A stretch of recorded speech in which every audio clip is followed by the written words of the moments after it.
What up, big dog? How you living, pimp? Welcome. I like all college football teams. I love traditions. I love the fanfare. I love the bands. I love everything about college football. I love every college football team.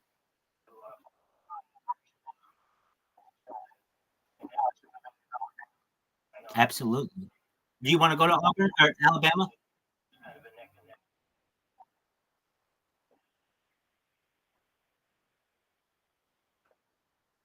There you go. All right.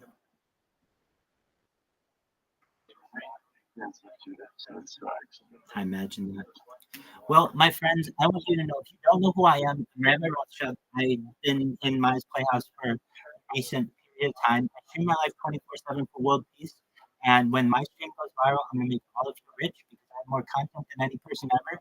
And I just want you to know I appreciate the ability to be with you all and for you all to hear me. Thank you so much. Excellent. All right, I'm going to get some of my computers going. If you guys need me, just send me a DM. I want you to know I really appreciate it. Thanks, guys. What a bunch of nice people. Oh man.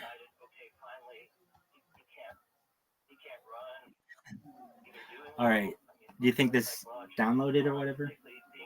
Shit fucked up. How was that?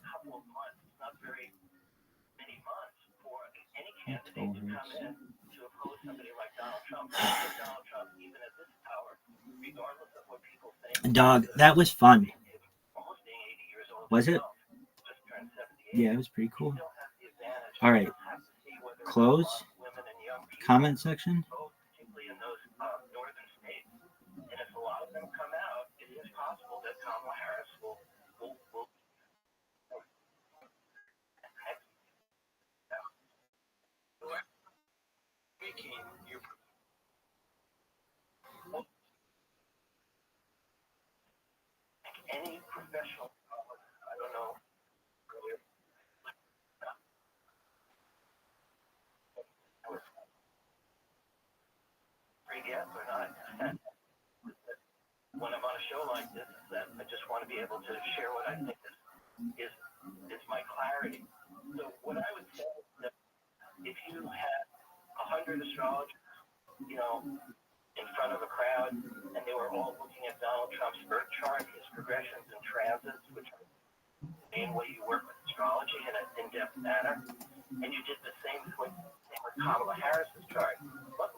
On the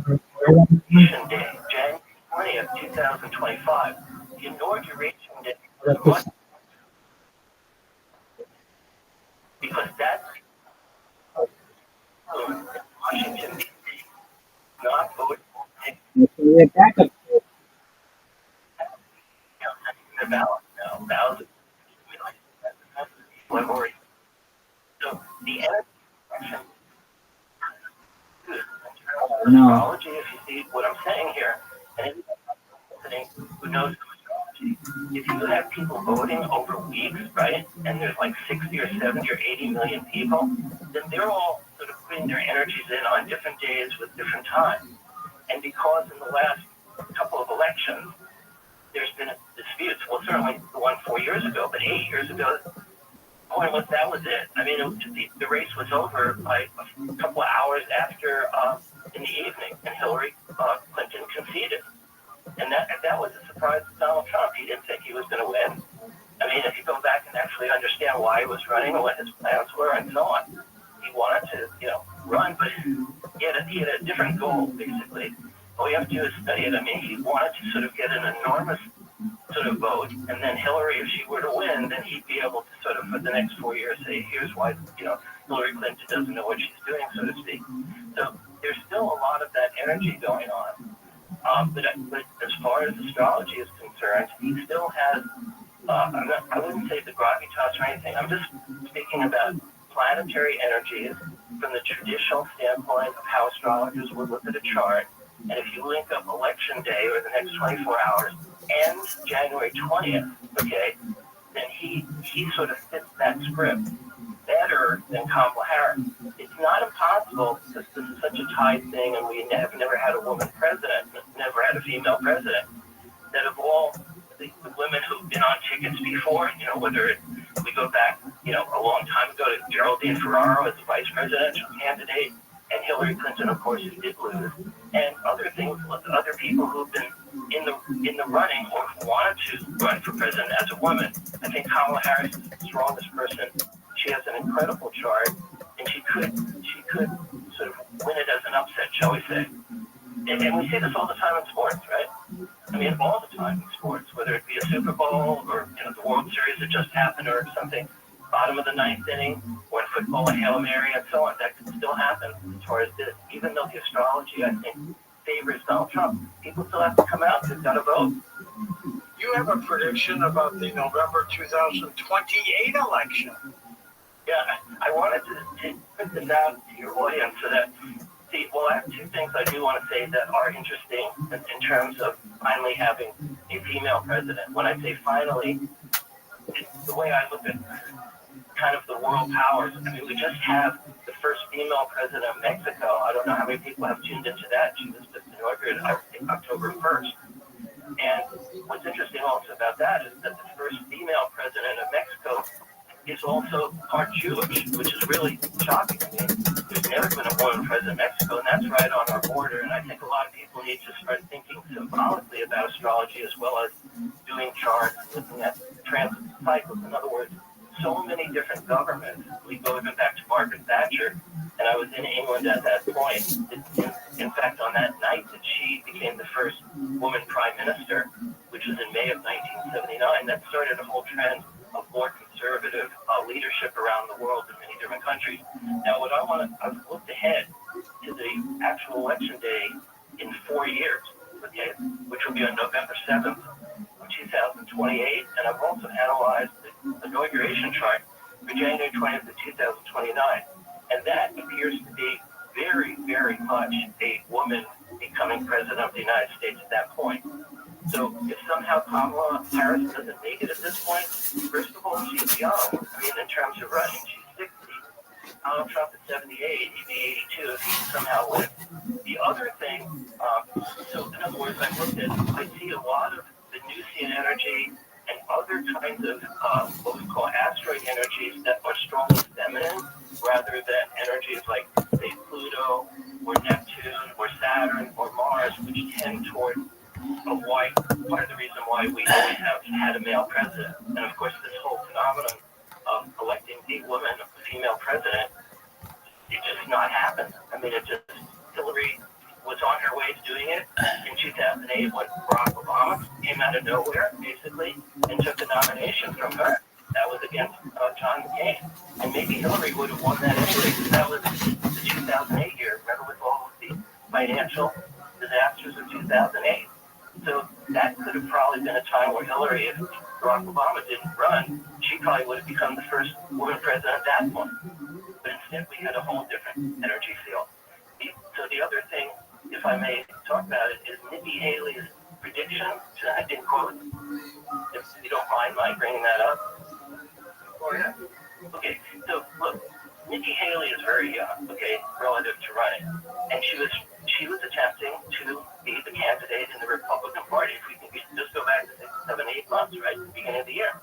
Then she only won 2 primaries. She won the Washington, D.C. primary, and I think she won New Hampshire, or yeah, I think it was New Hampshire possibly by a little bit. And Donald Trump won all those other primaries, so she had to leave the race. But she was pretty angry, and if you remember, everybody out there, she had been saying that both Donald Trump and Joe Biden are too old, okay? And of all the things I've ever heard her say, I thought that made a whole lot of sense. I mean, I know a lot of, looking at the world situation, if we go back to Ronald Reagan, right? He became president, he was 69, he was the oldest president ever, and by the second term, it became clear things were really not so clear in his mind. And eventually, when we look back, not only did we find out, again, Nancy Reagan was doing astrology, and that was a whole shock, astrology in the White House, and that came out sort of toward the end of his administration, 1987, 1988. But then we sort of found out medically that he had Alzheimer's, or at least the beginning of Alzheimer's. So when Nikki Haley said all this at the beginning of the year, she was interviewed on a conservative radio show, I think it was January 30th, and was asked about what her plans were. And she was still sort of in the race there against Donald Trump, but she said, either I or Kamala will become the next president of the United States. And when I heard her say that, I thought, that is very interesting. It sounded like a kind of pronouncement, almost like an omen. The reason I'm saying this is important because right now, like, why is Nikki Haley even important in this situation? She's important because her birthday is the day of the inauguration, January 20th. She's born 1972. And so she and Kamala Harris might be working against each other in 4 years because they're both young enough. Kamala Harris would be only 64 and Nikki Haley would be 56. See? And the energies are showing. I just wanted to put that for astrologers, beginners, or people who are into politics, that in 4 years, as long as we don't go through a falling apart process due to other cycles that I've talked about on the show, Neptune and Pluto coming back to the United States, first time ever, that happened in 2022, right at the point where Russia invaded Ukraine, and what's happened last year in Israel, and relative to Hamas and Gaza. Remember, I brought up this whole thing of Jupiter having an 83-year exact cycle, repeating these cycles from World War II, 1939, 1940, and this year we're repeating 1941. And this kind of stuff with Jupiter making this exact cycle is going to create this havoc over the next couple months.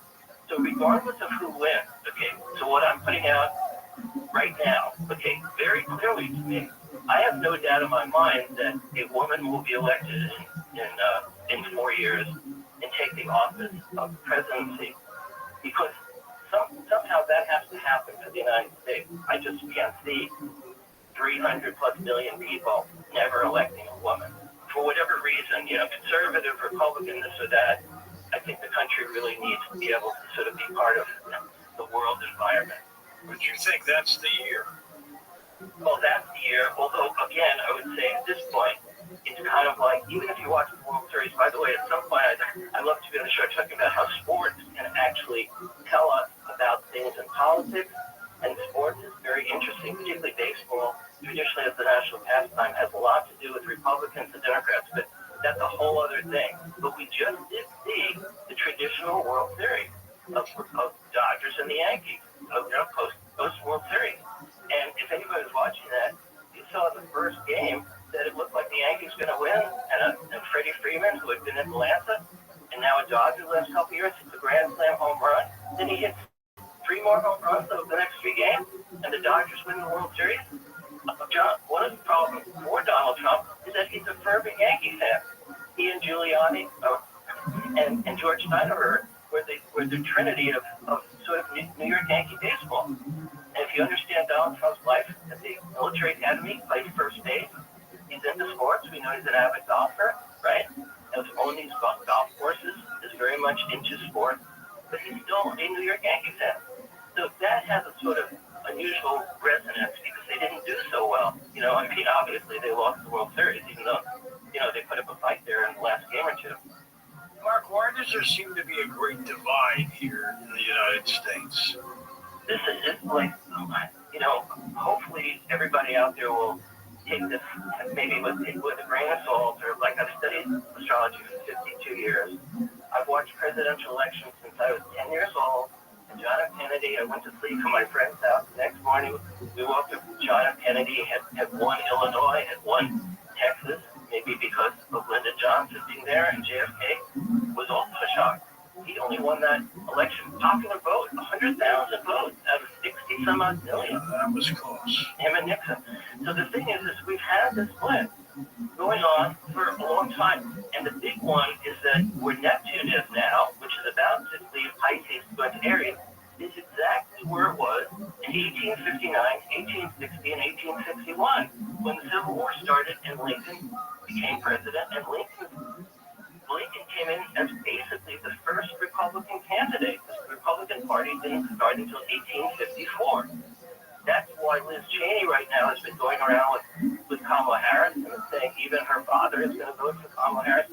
To me, what's actually happened is Donald Trump's energy is so powerful, I'm not saying good or bad, people can decide, that because he's not a politician and never was, he is sort of functioning as a kind of, and I mean this in the right way, a destroyer of the traditional Republican Party, so that his personality is so strong that he's sort of sweeping aside all the traditional ways in which the Republicans have functioned, and the Democrats are also going through their destruction. So I think that 4 years from now, when the dust settles, you see, there'll be a kind of new Democratic Party and maybe a revised new Republican Party. So hopefully parties will be sort of renewed through a kind of death and rebirth process. Is there going to be a lot of screaming of election fraud tomorrow? Well, it's going to go on. I think I may have shared this thought in what I've been writing recently. We have 77 days, oddly enough, an interesting number. From, I don't know if Glennis mentioned it, 77 days, if we include tomorrow, to January 20th, 77. And I feel that it's not going to stop. Okay, by the way, I mentioned the Jupiter cycle. We are repeating, not exact events, but we're repeating 1941, okay? And what happened in 1941 in December was that the Japanese had the sneak attack at Pearl Harbor. Now, that's not going to happen again. We're not going to have the same event. However, on December 6th and 7th, coming up this year, Mars is going to stop in Leo and go in reverse. And it will be in reverse during the inauguration. It's one of the reasons that I'm thinking Donald Trump has more connection to that kind of energy of where Mars is going to be. And Neptune, one of the big outer planets, is also going to stop on December 7th, which literally 83 years ago was the day of Pearl Harbor. Interesting. Mark, we're going to come back and take calls with you in a moment. Find out more about tonight's guest. Log on to coasttocoastam.com.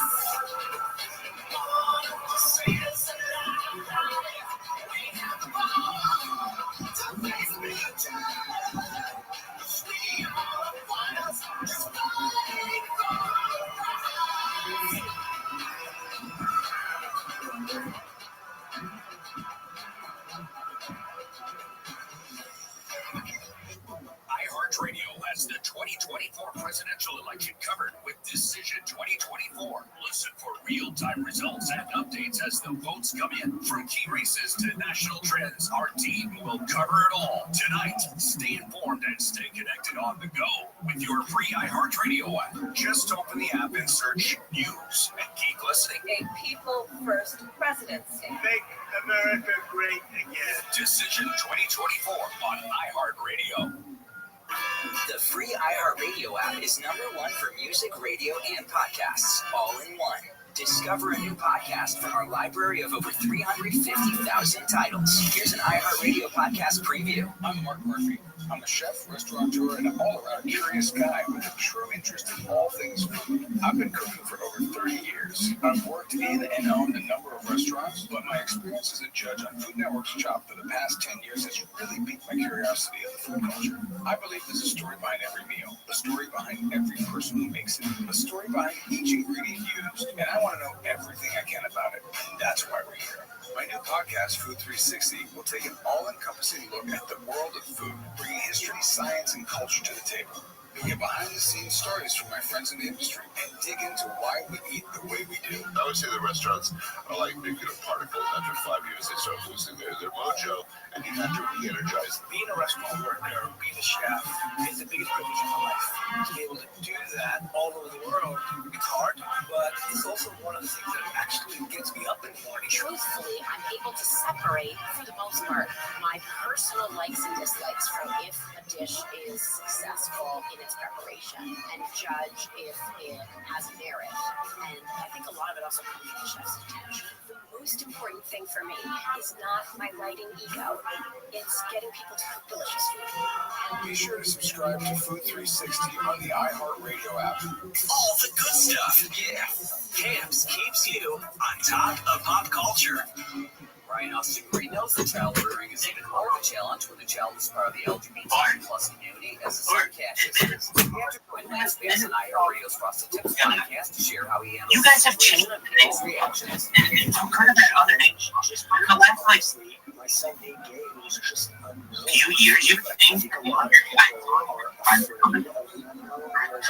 and frankly, getting these conversations with Cash where it was like, I think Google understand the things that seem so different to me at first, and you realize and you can think there's, I mean, That's the apart finding common ground is a big part of the journey. Not everyone feels the same way. Your Schwartz In the atmosphere of rising anti-LGBTQ plus rhetoric going hand in hand with anti-LGBTQ plus legal I'm not saying restrictions and violence on the rise.